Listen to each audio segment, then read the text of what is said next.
Swear words.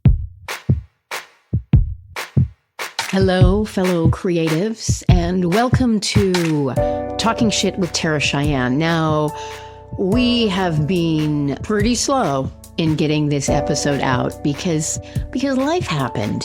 Oh, wow. Did it ever? So a reminder, I think, to all of us, when you get hung up, which I do, on the, well, you got to have this many podcasts and I have to do this much and I'm making and thinking and both and dinner and it has to be blah, that you're not in control, not even close. And sometimes you just got to roll with things. So in the spirit of just rolling with things, I welcome you to this episode of Talking Shit with Cheyenne. And what is Talking Shit with Cheyenne? You might ask, you might already know. Well, it's me, Cheyenne Friedenberg, interviewing, for the most part, fantastic humans that I know or want to know better. Artists, people who make shit up, write about the stuff that other people make up, and all the various permutations in between.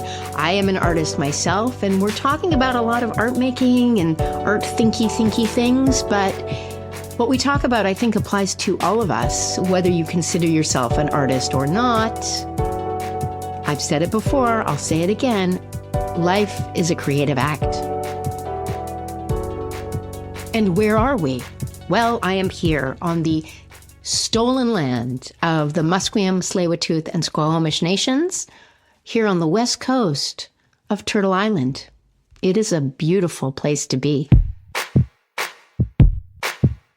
All right, and before I introduce this episode's fantastic guest, just a wee reminder to share in whatever bad accent you want to share, that would be fine, with people you like, or maybe want to like a little bit more. You could share the episode. Say, I got this episode of the Talking Shit with Cheyenne podcast. I thought we could talk about it, or you could listen to it and then we could talk about it, or whatever. Rate, review, star, like thumbs up. There's some YouTube dingling thing.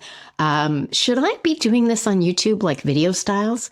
I don't know. Let me know what you think. And if you are able and inclined to donate, it makes a massive difference, even a little bit, even like a couple bucks or a lot of couple buckses.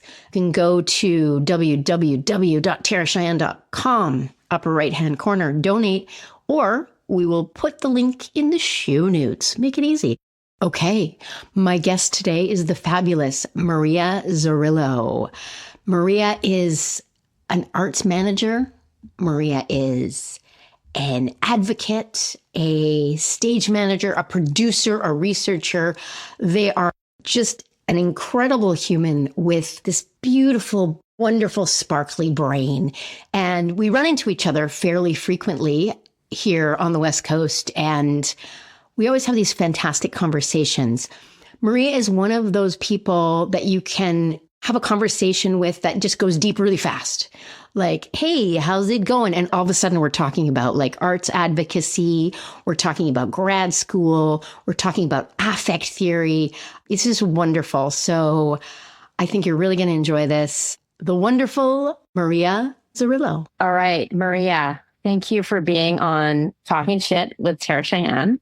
I've been really keen to have a conversation with you because every time we meet in the hallway or the kitchen at Progress Lab, we always have really interesting conversations. So thank you for being here.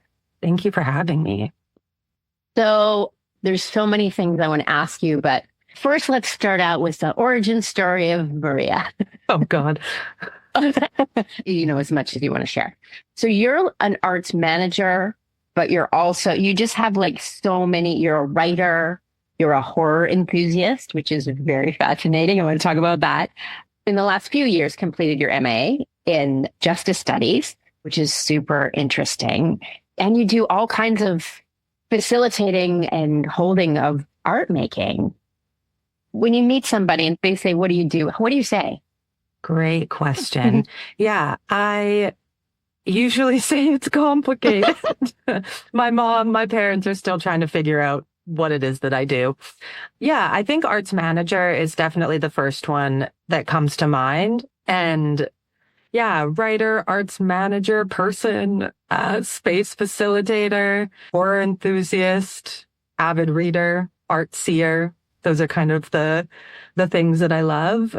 What else? Yeah, I mean, I started stage managing really when I was like 15. Oh, wow. Which is kind of bizarre.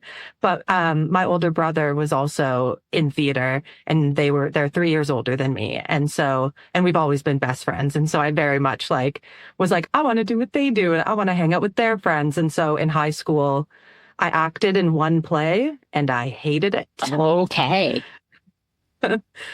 Yeah, I just never wanted to be on stage. I've always really been interested in people and the interpersonal kind of aspect of things. And so when I started stage managing, that was definitely my gateway in high school. I did a couple of these little internships with, I grew up in Winnipeg. Okay. And so I did a couple internships when I was in high school at Manitoba Theatre Centre and Rainbow Stage. And that just, I don't really remember ever pursuing anything else. And while I think it did start because of my brother and because I wanted to follow in their footsteps, I think over the last, 15 years, 16 years of me doing this, I've definitely developed what doing this job means to me.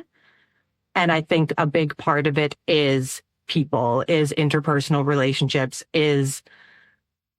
I just think community connection is so important, and art as a way to do that is just the most fun. And so why not throw the two together? I love that. It's so true, isn't it? It's so theater and performance art making is this nucleus in a way of community. And I feel like the rest of the world sees it as kind of a fringe kind of, it's nice if you can, but in a way and just listening to your words, it's an essential nutrient, really. Yeah. And how you talk about the importance of relationship and people. Can you talk about how that manifests? Because I think when people think arts manager, they probably don't understand what it is you're kind of holding, Yeah, I think that's definitely true. I have to give a big thanks, shout out to Jiv, who I work with, who I run Rumble with, because he is very good at trying to get people to understand that my role is beyond administrator.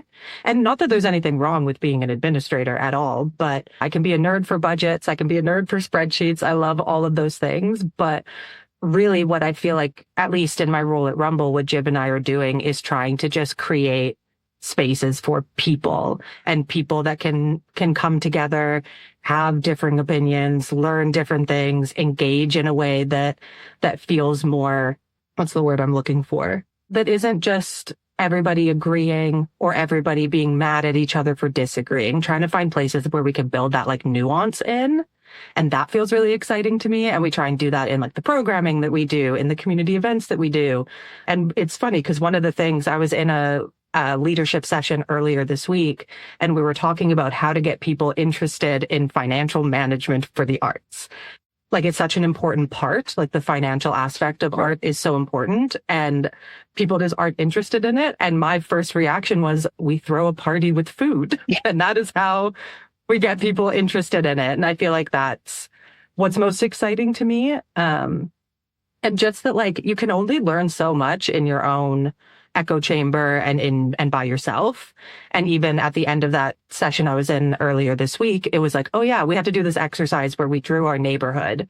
And we all kind of had this idea of what that meant. Mine was a very, what's it called? The Busy World of Richard Scarry. Oh yeah. Kind of top-down map vibe. Yeah, I love Richard Scarry. But it was with interacting with the other people and talking. And it was oh, we realized none of us actually drew people on our map and things like that. But none of that, it's now if I were to go and draw that map of my neighborhood, I would probably draw it quite differently. And that's only because I connected with other people on that topic. And so I don't know, it sounds kind of simple, but I think it kind of is simple. So simple, we disregard it. Do you know what I mean? It's those essential things. Yeah. of like, yeah, like what is your neighborhood? What does that mean to be a neighbor? What do your neighbors offer you? What do you offer your neighbors? That I think people don't even think about it. Yeah. No, I think so too. Oh, it's so funny because we do, at Rumble, we do these every once in a while, these things called the living room.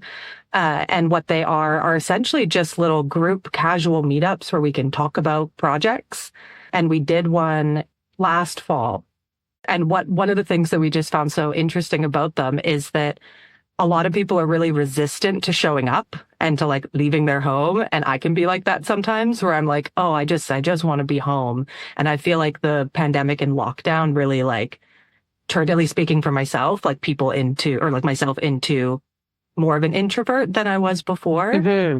But what I've also noticed is that once people are there, everyone's like, oh my God, I'm so glad I came here. It was so good to connect with real people. And I had that feeling at the session earlier this week. I was like, oh, I don't want to go really.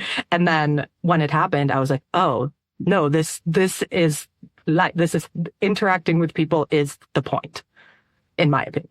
Oh, totally. It's so relatable. I feel like, because I'm very much into functional fitness and just like movement in general, obviously. But the fact is that very few people independently like, yes, I'm going to go work out. Yes, I'm going to leave my house and not be in my pajamas. It's like, if we acknowledge that it's a hurdle and you know that you're always going to be glad to have had done it. You know what I mean? Because it's so true. Like every time, like conversations with other artists or just other human beings it's so essential. And you always feel better. Yep. I talk about workouts, like getting a tattoo sometimes where it's like, while it's happening, I'm like, why did I do this to myself? This is not enjoyable. And then as soon as it's done, I'm like, the adrenaline hits and I'm like, let's go, let's do it again. Totally right. Yeah.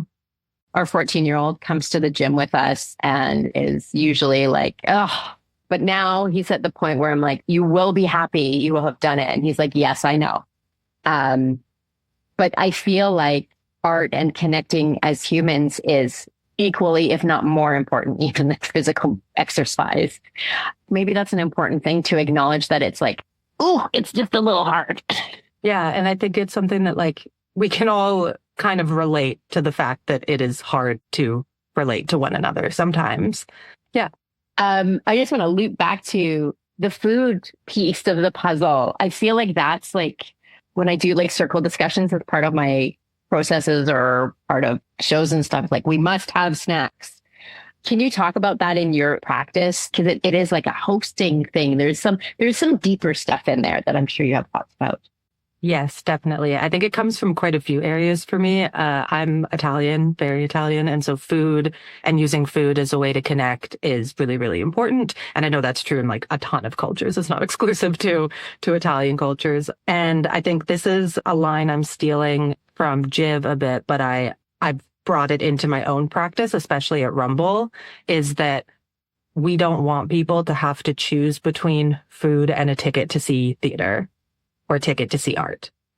And I think people don't often realize that that's a decision that they have to make. But we have found, and like sometimes we're like, oh, can we afford to buy food for everybody? But sometimes you just bring a slow cooker and Jim makes a thing $1 and it costs $50 and you feed everyone. And just the responses that we get and the amount of people who wouldn't have eaten that now are eating. It's just, yeah, I just finished stage managing a show and I bought some protein bars to bring. And the cast was so appreciative of it because then it's like, okay, we're doing this thing all day long and we forget about food. And I think food is really important. It fuels us. We all speaking for myself, I've had a complicated relationship with food my whole life. But at the end of the day, it is both spiritually and physically really important. And so that is something I definitely try to bring into my practice. And even whenever, like at Rumble, when we're talking about like, oh, where are places in the scarcity of funding right now, where are places that we can save money, cutting down on feeding people it just doesn't feel like an option.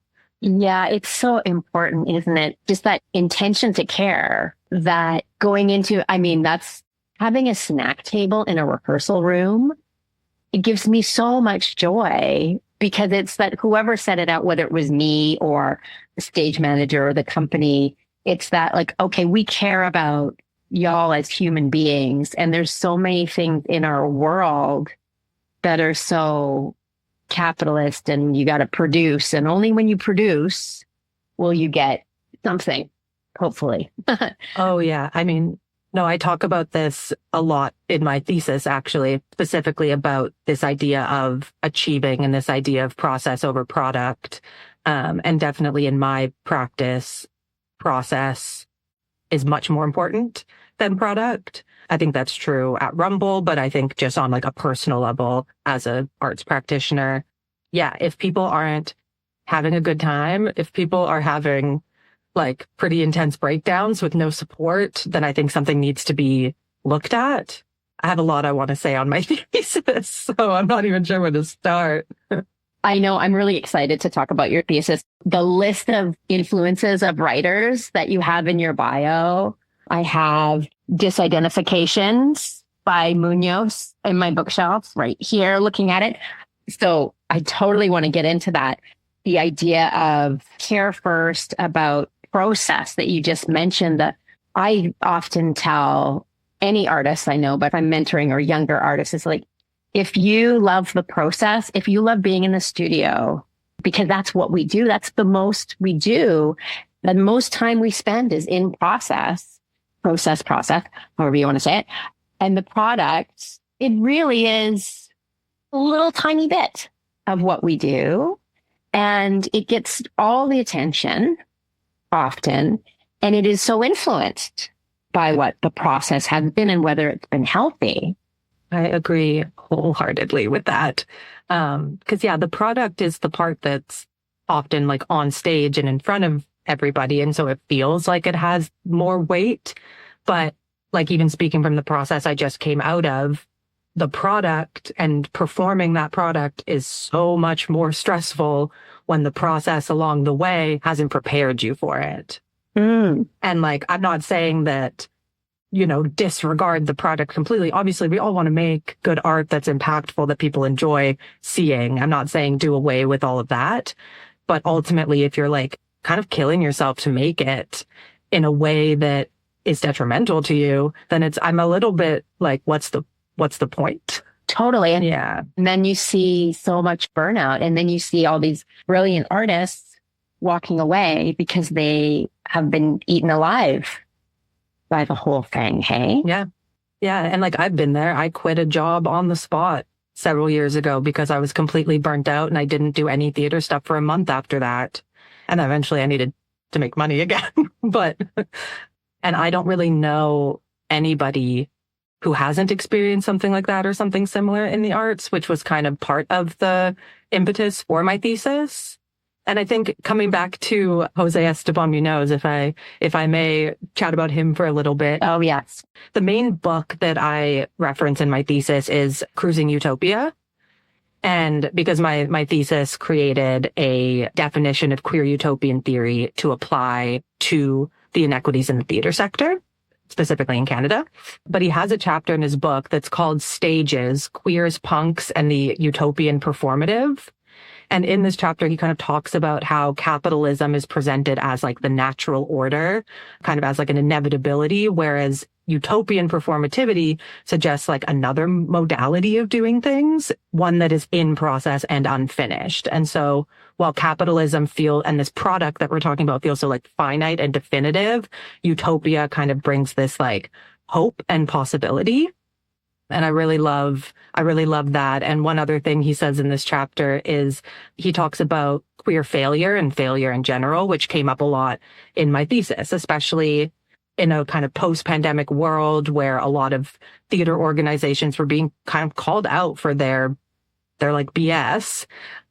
There's been, what are the words I'm looking for? When I was doing my focus groups for my thesis, it became clear that people were afraid of like taking risks and things like that for fear of failing, for fear of being canceled, for fear of whatever. And one of the things that I thought was really interesting as well from Muñoz in this chapter is that he writes about how queer failure follows a punk ideology where unachieving is not viewed with a negative connotation. It's instead kind of viewed as the inability to achieve based on normative goals. And so based on capitalistic goals. And because we're so trained that capitalism is the way and having a product is the way, it kind of eliminates failure and fear or makes it this very like taboo thing. And I think that's kind of, I think that stunts creativity. I think if you're always afraid of failing and taking risks. 100%. Also makes me think of Jack Halberstam's The Queer Art of Failure too, right? Which I think Muñoz writes a chapter in that. That makes me also think of little kids and play, and that like a 4-year-old is not interested in whether the giant fort thing monster they're making is correct or not. There's no concept of failure or success when you're in that creation place. And I think, social media definitely makes this 8,000 billion times worse. It's just this pressure, and then our whole funding system. And so bringing in that queer utopia is just, it feels like you can take a breath.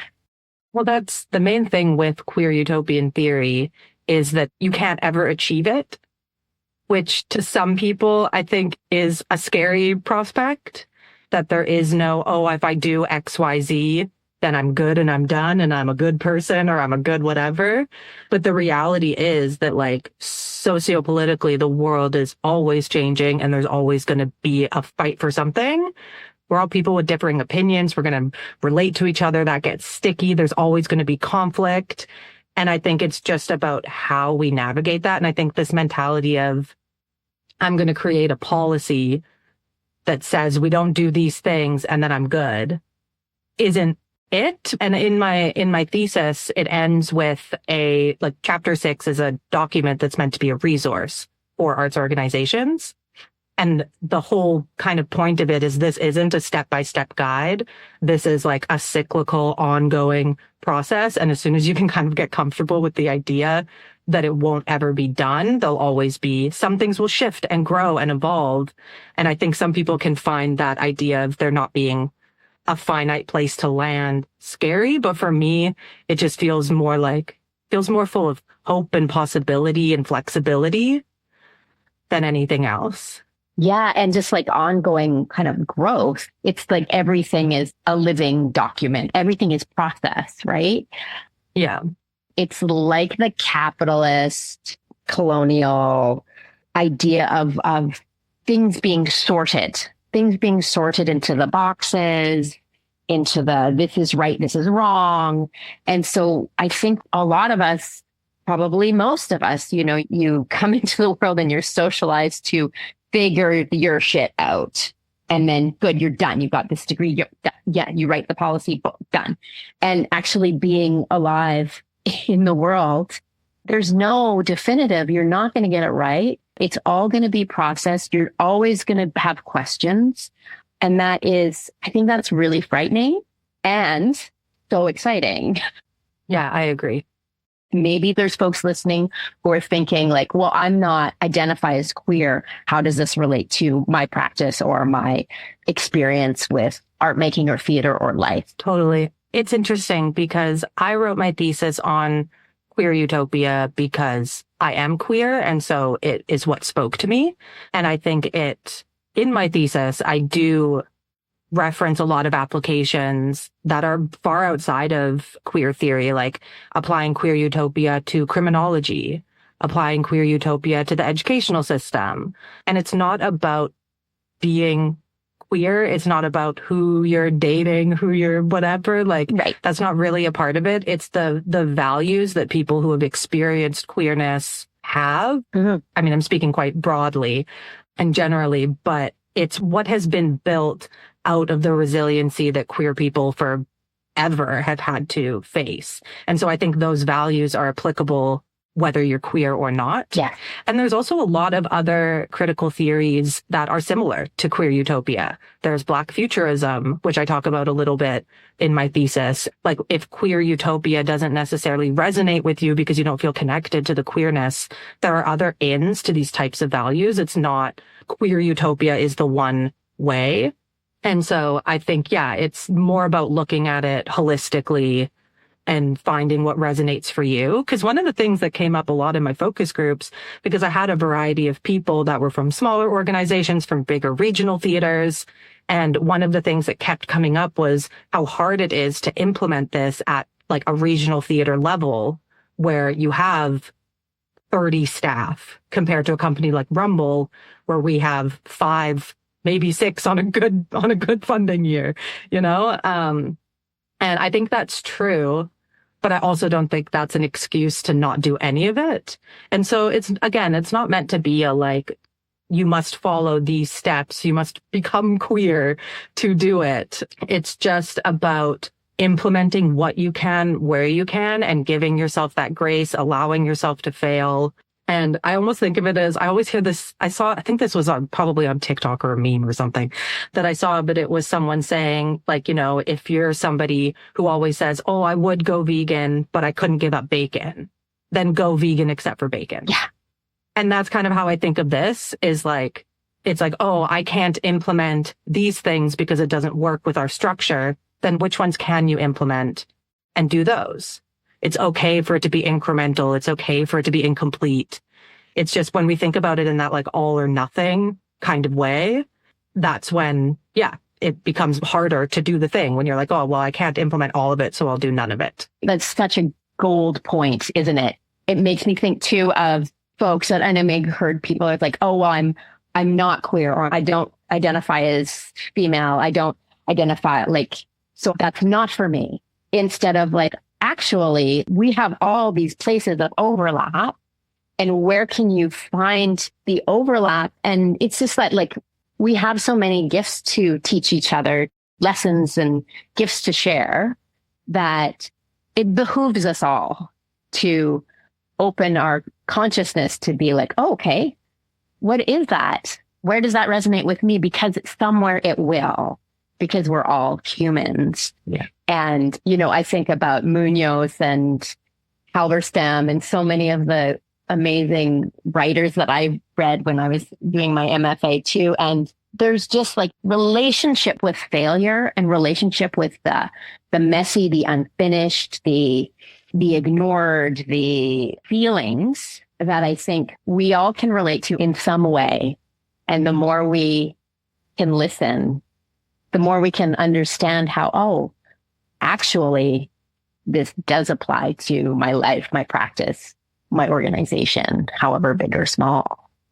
Yeah. And I think I was stage managing a show recently, and there was an apprentice SM on the show. And so I was kind of in a mentorship role, and I was trying to like impart to her this idea that like, I just know when I was young and I was stage managing shows when I was 18, and all of the people were like 10 to 15 years older than me. Wow. And so the pressure that I felt about like how much I was holding and how much like responsibility I had, at first, I feel like it made it challenging for me to feel like I could be human. And now that I've been doing this for so long, I'm just like, it's part of why I love live theaters, because you get to see the human part of it. It doesn't have to be polished. And I think sometimes people forget that. And I was trying to kind of impart this onto the person I was mentoring, to just be like, at the end of the day, I'm not trying to discredit anything we do. I have said this before. I think art is incredibly important, especially for activism, for community work, for socio-political causes. But at the end of the day, sometimes we're just doing a play. And like, it's okay. It's like, I have made every mistake as a stage manager that you can possibly make over my career. And so far, the world hasn't ended. I still get work.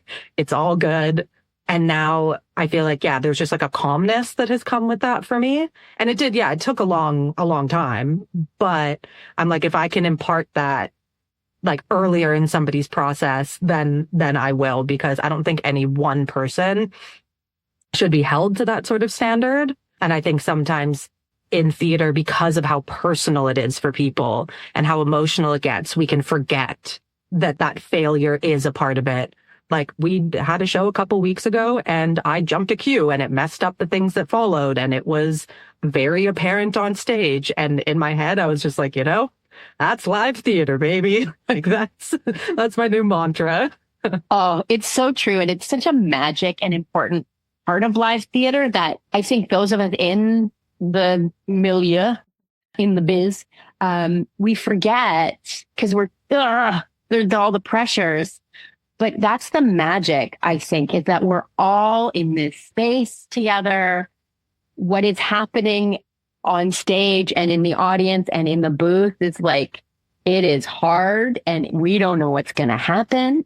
But I think acknowledging, I know this as audience member for sure, that when I see a performer and they're like, something, I can see they're blanking, or maybe they're an understudy and they're on stage with their script. The audience wants you to succeed. We're all in it to yes.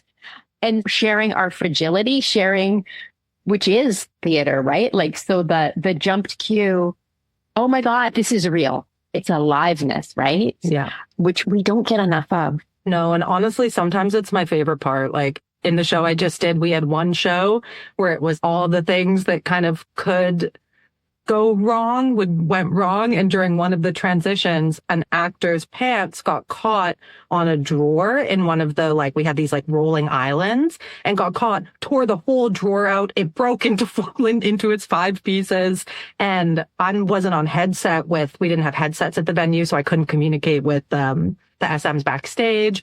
And so over the mic, the actor just had to be like, could I get some help out here? And so the ASM and one of the actors went out, and we just sat in the transition music for a while the actor kind of vamped with the audience jokingly about how it's live theater, this is real, while they put the drawer back together and put it back in and continued on with the show.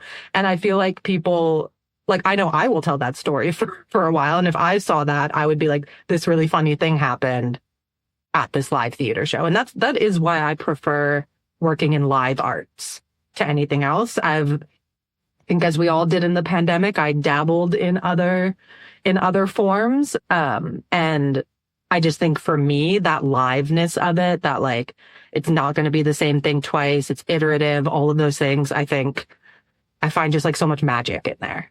So much magic. Yeah. I'm imagining that audience. People will be talking about that moment. It was incredible. And just watching somebody in such a high stress moment, and all these people coming together to have this surprise magic moment that will never happen again is yeah, so exciting.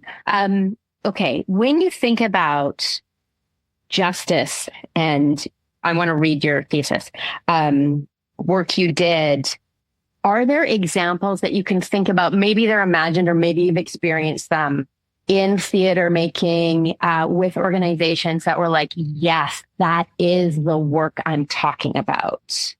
Can you think of any examples? Yeah. I think the most recent one, or the first one that pops into my head, was the show that Rumble did this fall. It's called The Effect.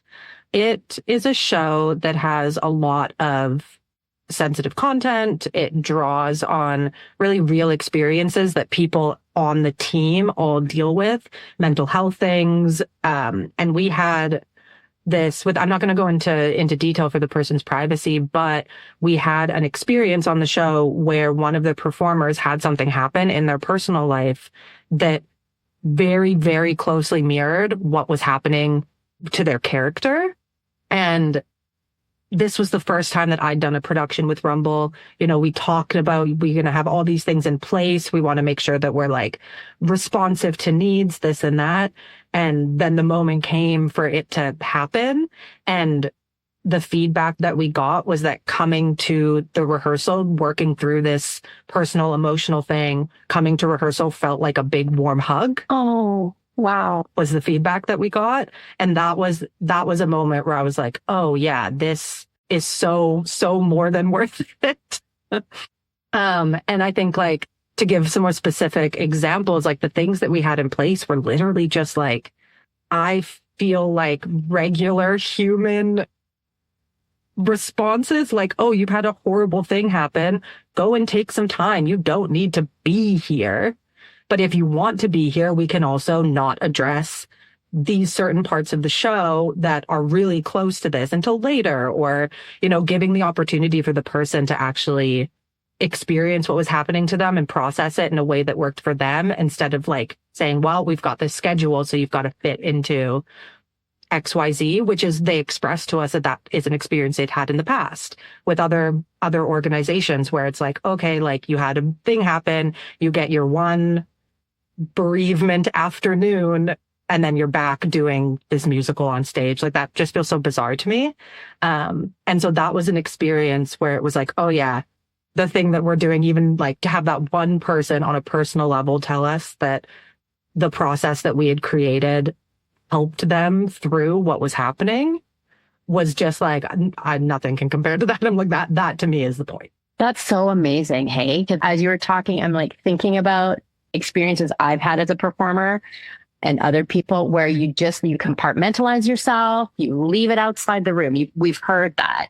And to be an artist, well, you're a human being. Yeah. It's ludicrous to ask somebody, especially when big things happen, because life happens. I remember this is years ago. I was choreographing a show and one of the lead actors' mother died, and he was given half a day, and he had to fly. It's horrible. I was just like, this is so cruel. It's so cruel. Yeah. Like, who cares? Cancel a show. Yeah. Cancel this show. Like it's okay. Like I think that in the pandemic, we moved a little bit beyond the show must go on. Mm. When I was in theater school, I was stage managing Oklahoma the Musical with a weird strain of strep throat. And I just like had to go and do it. We didn't have a choice. And like the stories you hear about performers having like puke buckets on the side of the stage. Yep, I have. Yep. Yeah. And it's like, I don't know, it just feels so wild and unsafe. And like, I think that, yeah, we moved a little bit away from that during the pandemic. And I do feel like we've taken a few steps back in that direction since then. And I think you do see more things now, like shows having understudies or like that sort of thing. But yeah, we didn't have understudies or anything for the show that we were doing. But it was just like, yeah, if we have to cancel the first couple shows, if we have to rehearse in a new performer, if we have to, like, whatever it is, what you're going through in your life is more important than this play we are putting on. Even though the play is important to us and does have meaning, it doesn't supersede that we are people and we should like still treat each other. I don't know. It feels like such an obvious thing to say, but in practice, it's not that obvious. It's not that obvious. And it kind of like goes back to what you were saying in the beginning about like, mapping your neighborhood. And it is obvious, but it's not in practice. And I think that like including our whole selves in what we do, it's going to make better art. It's going to be better art. We're going to be healthier. We're going to be happier people who can continue to make art. Also, I just want to also acknowledge that this kind of care, it costs money, it costs time, it is work. It is real work. Because me, emotional labor is real labor. This is real. And, yeah. Do you see that coming into like, just like looping back to the art of administration, these things being included in budgets and that kind of thing? Do you have thoughts about that whole side of things? I do have thoughts about that. I bet you do. I write about it specifically in my thesis. So basically in this resource guide, there's 5 recommendations that I make. And one of them is pursue holistic budgeting. And if you can't afford to keep people safe on your show, then you should know that and figure that out in advance. And when I first started producing, pretty much the first thing that I learned is that the budget tells a story. And I've definitely held that to be true. Yeah. I have a few things that I wrote in my thesis, and they're like the kind of questions that I feel like are important to ask while budgeting. Love this. Yeah, because while I was doing my thesis research, budgeting wasn't actually explicitly talked about anywhere. Like one of my lit reviews for my thesis is on a lot of the like call to action documents and toolkits and other research and theater to improve practices. So things like the Black Pledge, 3550 Initiative, Balancing Act, things like that. And what I realized was that a lot of the needs require money. Yes. And as much as budgeting wasn't explicitly like, we need you to budget for this, it's like, we need you to do this. And in my mind, I'm like, well, that does cost money. And I think that it's really, in terms of a budget telling the story, I think it's really clear to me based on a company's budget, what their values are and what they prioritize. And so there are certain things that I like to think about when I'm budgeting, stuff like, do the rates in this budget reflect the living wage in my region? Have I consulted the appropriate people to determine if the fees are suitable for the scope of the project? Like so many times, managing directors, general managers, producers are building budgets and they don't actually know the scope of work. The amount of times I've done shows that have a set budget, but it doesn't include the labor that it costs to build the set. It just includes the materials. And then once you get that, it's like, oh, all of a sudden my set budget that was 10,000 is actually like 5. And then one of the ones that I thought was really interesting and important that isn't my idea, but came up in my focus groups was, if the project I'm doing is low on funding, have the individuals I'm hiring consented to that experience, to the in-kind volunteer hours that are going to be required to complete the project? Because sometimes we do things for the love of it. Like, I'm fortunate to have a salaried position at Rumble. And so often with other organizations, I'm okay if the fee isn't the absolute max. I can use some of my in-kind hours at Rumble. But I need to know that that's what's happening. And I've had this happen to me a couple of times, like in a positive way, where someone reached out to me. I don't know when I became the go-to stage manager for shows that don't have enough time, but that seems to be the offers that I get. But I've had 2 times in the last couple of years where someone's reached out to me and was like, hey, this project's probably going to be a little bit like wild and not like there's not enough time and we need somebody who we think can do that. Are you okay with that? And then I can go into it being like, okay, I know what this is going to be for me. I can also set boundaries. Like I set one with one project I was doing where it was like, okay, but if this is the case, you might catch me doing some work off of the side of my desk when I can, kind of thing. And creating those parameters before you actually start the project so everyone's aware. And I think like the other kind of sub point of that is like, have I, as the producer, managing director, whatever, been transparent about the constraints I'm working with? Do the people I'm working with know that we're expending all the resources that we can, but we want to make this project happen? And I've been with companies that do the opposite, where they're like, hey, you should go and lowball these artists and make them negotiate up. And that's just not my value. My value is we will pay the people as much as we possibly can. Yeah. And everything else will kind of come second. Just like hearing you say that and knowing that it's not the norm yet kind of, makes me laugh and roll my eyes. Sorry, I cut you off. No, you're good. The other kind of pieces are what line item, like depending on the show, what line item in your budget is accounting for like the physical and emotional impact of the project. Like, do you need an artist support fund for counseling, for physical therapy, for things like transportation, that sort of thing? Accessibility, when it comes to accessibility, is that accounted for in the budget? And is there actually a human attached to executing that accessibility plan? Because I have been in a lot of experiences as well where there's money for accessibility, but nobody to actually execute it. And then it doesn't happen. The outreach doesn't happen. The relationships that you need to foster don't get fostered. And so then it just feels a little bit checkboxy to me. Yeah. And then the last one I have is which line item in the budget accounts for unforeseen circumstances, such as additional hours or increased material costs. And importantly, is this contingency line separate from the artist support fund? Because it should be. Oh, awesome. Yeah.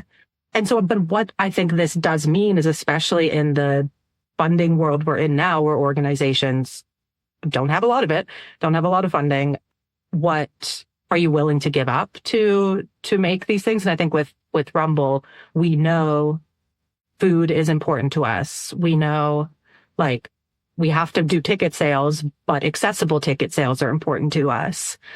We don't value always, or we don't put at the top of our priority list, really big, shiny sets, because we would rather put that money towards the process, and we have to make a decision somewhere. Yeah. And so in this way is, I think, what I mean by the budget tells a story. It tells a story of what the company wants to do, what the company prioritizes, what's possible for the company. It's one of the reasons I love budgeting so much, because I'm always of the mind that, like, if somebody needs a little extra something, if that extra, either that extra $1,000 that you need, if that's going to break your budget, then you haven't budgeted properly. Mm-hmm.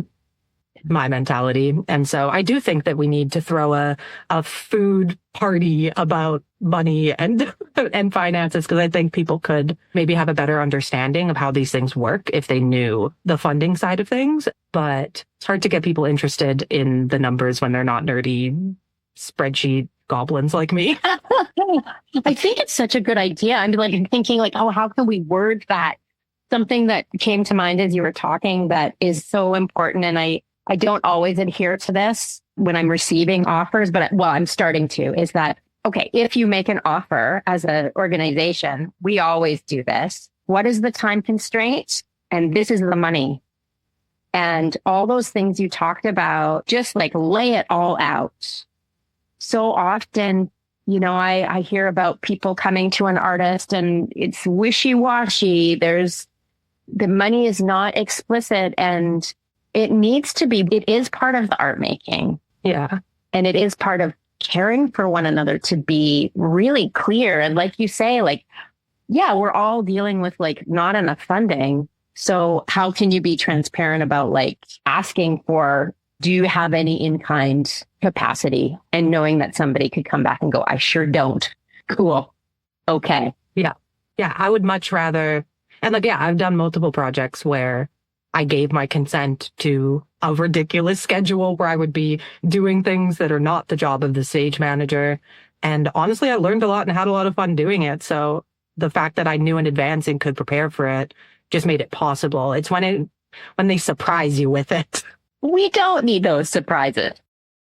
No. Well, and I think another kind of process related piece that I think is worth mentioning is just the fact that, so my word of the year for the last 3 years has been reciprocity. And it will continue to be my word of the year, the word of my life, because I think another thing that I really noticed in my focus groups was this split between organization and like contractor, artist, whatever you want to call it. In that like one is against the other, and the organization must provide everything that the contractor needs. And I agree that an arts organization has the power and the money. They have that. There is that power dynamic. And so they have a responsibility to the safety of the people that they're hiring. But I think sometimes, or at least what I noticed in my focus groups, was there can be a dismissal of responsibility for everyone. And I really believe that a process has to be reciprocal. Like you have to place varying responsibilities on everybody involved. And part of that is like, I, as the managing director, building the budget, building the process, can't meet your needs if I don't know what they are. Yes. And so a big thing that Rumble does as well, like when I say that, we don't always value a big shiny set. If a project came to us and they were like, the big shiny set is the most important part of this, then we will accommodate that because that's what the project needs and what the artist needs. But if we were not told that, then we can't meet that need. And like, it's hard for people to know what they need all the time. But I think even being able to speak to the fact that you don't know what you need yes, can be really helpful. And just like avoiding kind of placing that blame. It's a complicated thing because there's power dynamics in play. And so I'm thinking in my role, which is like we're a tiny company of, 2 full-time staff, and we find ourselves really relating personally to the people that we work with. I think that's different. It'll be a different relationship in organizations where there's much more of a hierarchy, and there should be more responsibility on the person with more power, more control. But again, it's the nuance, it's the like reflexivity, the responsiveness, just being able to actually like sit down, relate to the people that you're working with and figure out what you want to do together. Oh, yeah. That's such a beautiful thing you just said. Just like relate to one another and figure out what you want to do together. It's like little kids on the playground. Hey, you want to play? What do you want to play? Yeah. Okay, we're going to play Star Wars. Okay, we're going to play it. Mermaids and unicorns. Okay, we're going to play that constant kind of, and just to keep the kid metaphor going just a little bit longer, but that how it changes when you're a little kid. Oh no, now we're flying a plane all of a sudden. You're constantly like in this flow. And when you talk about needs, I think that's important for all of us, as whether you're like in, you know, you're the person producing the show or directing the show or dancing in the show or whatever, that we think about, okay, what do I need? What do I need for this to be a healthy, fun, fulfilling art making experience? And I think that, you know, depending on who you are, you maybe have not been empowered with those ideas to even think of those things in the past, or maybe you've had the programming that you have to think about everybody's needs. So I think that's just like a kind of a great thing to think about. I'm going to think about that for sure. Those things that you read out were so fantastic. This framework, are you going to publish it? Is this a book somebody can buy? I'm just thinking like, this is like really important stuff. So, I mean, my thesis is online and available. I'm sure there's a paywall in front of it. So if anybody wants to email me for it, I will just send it to you. But I have been trying to think about ways to circulate. So chapter 6 of the thesis is the like resource guide that can exist as its own. So if you don't feel like reading an entire thesis, which the rest is essentially how I got to the resource guide. If all of the how I got there doesn't interest you, then the resource guide is 5 pages. And it's like, it's something that I really want to circulate. I just haven't quite figured out how yet. It's actually the conversation earlier this week in that leadership session I was in kind of re-sparked my desire to spread the word about it. I've had a lot of people be interested. It's just always a little bit daunting to be like, hey, here's my thing, use it and do it. So I'm still trying to figure out exactly how to disseminate it without having to like ask people to be interested. I don't know. It's a vulnerable thing, I think, to ask people to be interested in your work. I know. So I'm still navigating that. I also think I finished my thesis a little like a year and a half ago was when I was done writing it. And I think I also needed a bit of a break from it for a bit because I'd spent however many years, 2 years or whatever, 2.5 years working on it. And now I feel a little bit more ready, like between this and between the session I had earlier this week. I'm like, okay, people are still interested in this conversation. I should kind of pick that back up again. Absolutely. Yeah. But I did instead launch a horror blog in October. Okay. Yes. Okay. So, I'm respectful of your time here, but I do want to, 2 things. Because I think this work and this guidance framework that you are talking about, that you've written about, is we need it. We really need it. I was at the Push Industry series, the conversations going on, these kind of questions you're asking, they're just like so clear and action. And I think, you know, action is the antidote to anxiety. So I like that. I've never heard that. Isn't it good? I didn't make it up. I can't remember where I heard it, but I was like, that's gold. I think it might be a paraphrasing from a Buddhist source. But do keep us informed as to what you're thinking about and maybe how we can help facilitate that, because I think it's a gift that would be very, very appreciated by many, many folks. Thank you. But before I let you go, I need to know about the horror blog.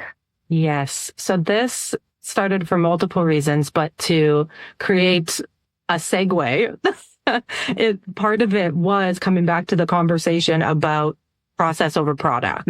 I have always loved horror movies since I was a kid. I was a weirdo who would binge watch the Saw movies alone in my basement for fun. I just have always loved them. And I wrote a piece on this recently about my connection to the Blair Witch Project, which is my favorite horror film. And I realized that a big part of that is because of the emotional, affectual experience of horror, and how from a young age it helped me to navigate feelings that I didn't really have names for yet. Things like anxiety and things like depression and things that I have kind of grown through in my life.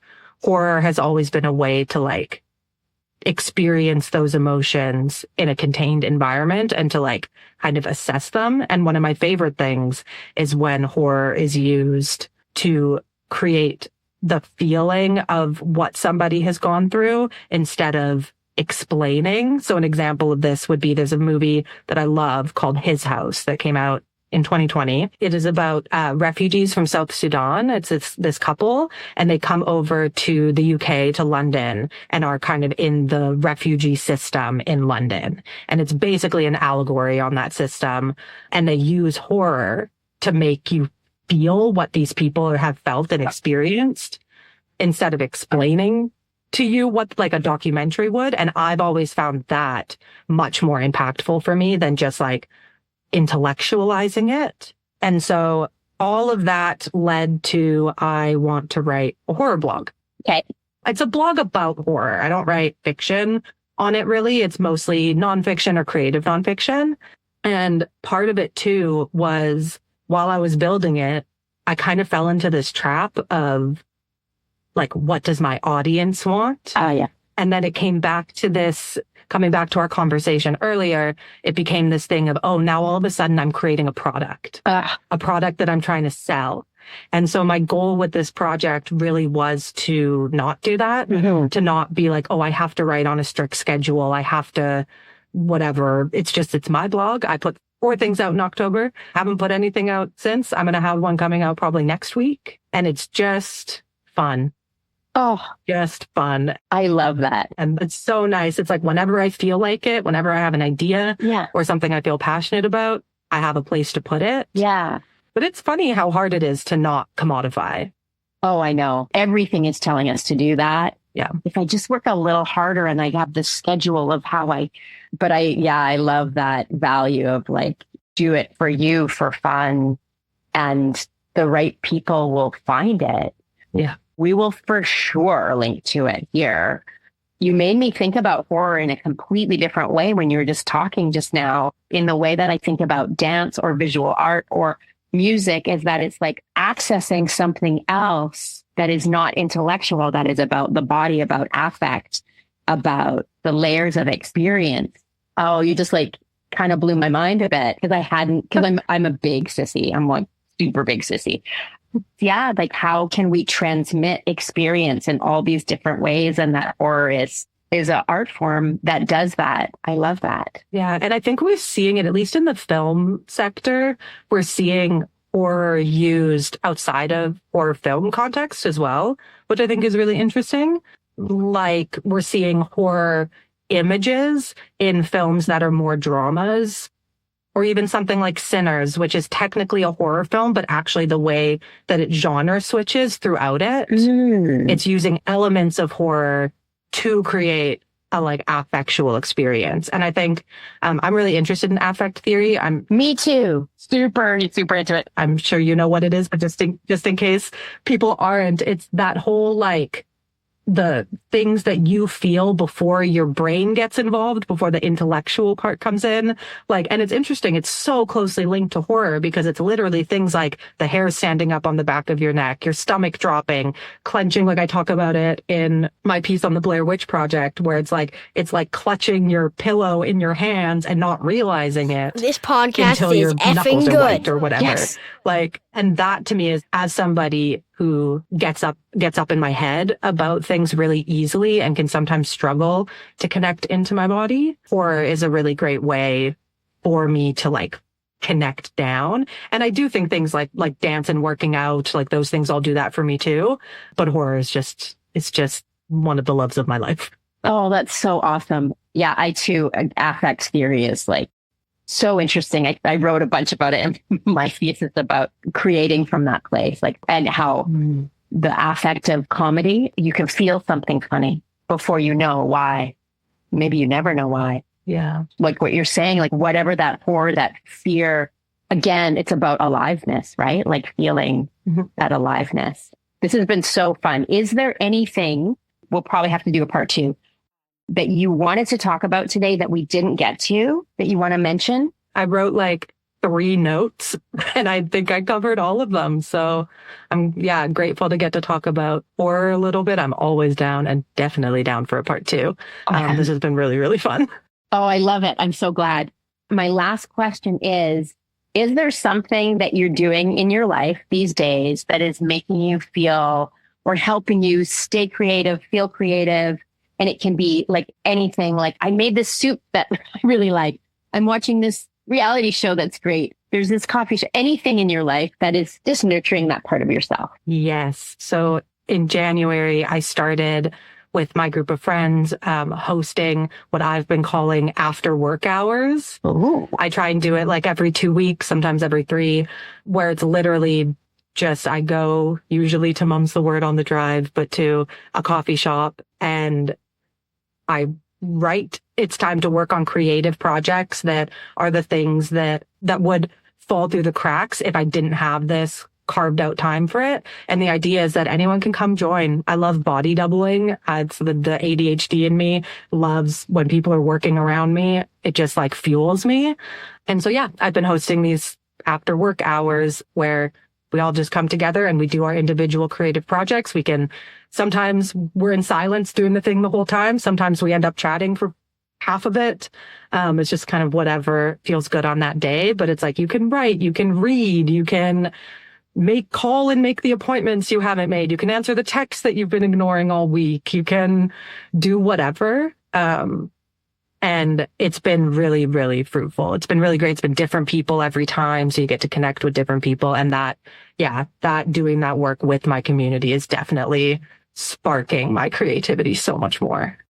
That is the best thing I've ever heard. I mean, I do I work parallel things with a couple of people, but branching it out or expanding it out into the things that fall through the cracks, that feels like a really important practice. I love that. Yeah. Thank you, Maria. Thank you so much for having me. This has been so great. I could talk for another 2 hours. I know. If we had the time. I know. We could just keep going. All right. We'll do a part 2. Okay, great. And that's a wrap.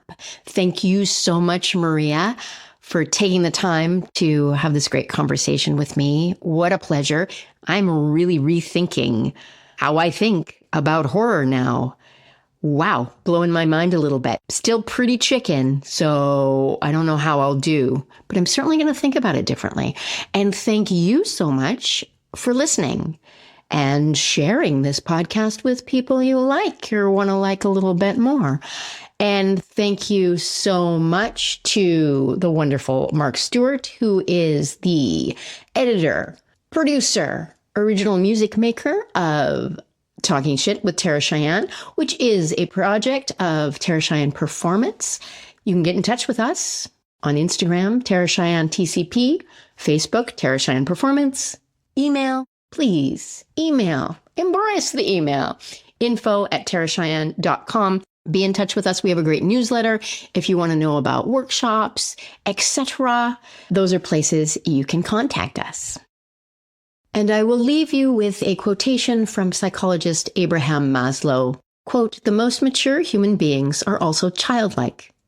That is not as contradictory as it sounds. The most mature people are the ones who can have the most fun. They are able to regress at will. They can become childish and play with children and be close to them. It's no accident, I think, that children generally tend to like them and get along with them. Involuntary regression is, of course, a very dangerous thing, but voluntary regression seems to be characteristic of very healthy people." Oh, that's a good one. So go out there and regress, my friends. Take care of each other and keep making shit up. We'll see you next time.